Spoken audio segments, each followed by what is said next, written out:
এখানে আমরা দীর্ঘ 5 দিন যাবৎ অবস্থান কর্মসূচি করছি। সারা বাংলাদেশে যত প্রতিবন্ধী বিদ্যালয়গুলো আছে সেখান থেকে শিক্ষক কর্মচারীরা আমরা এখানে অবস্থান করছি।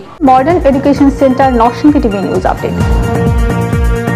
শিক্ষকের আগতি আমাদের এই কঠিন জীবন যেমন মানবতার জীবন যেমন আমরা করে যাচ্ছি, এই জীবন থেকে আমাদেরকে পরিত্রাণ দেওয়ার জন্য অনতিবিলম্বে সরকার প্রশাসনের কাছে দায়িত্বপ্রাপ্ত সমাজ কল্যাণ উপদেষ্টা জনাব শারমিন এস মুর্শেদ মহোদয়ের কাছে বিনয়ের সাথে জানাতে চাই, অনতিবিলম্বে এই প্রতিবন্ধী স্কুলগুলোকে বেতন ভাতায় আনয়নপূর্বক বাংলাদেশকে একটি উজ্জ্বল দৃষ্টান্ত স্থাপন করার জন্য আপনার প্রতি বিনীত অনুরোধ জানাচ্ছি।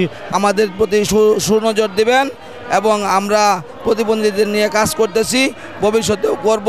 আইএলস ছাড়াই শুধুমাত্র 150 ঘন্টার জাপানি ভাষা কোর্স সম্পন্ন করলেই জাপানে যাওয়ার সুবর্ণ সুযোগ করে দিচ্ছে মডার্ন এডুকেশন সেন্টার।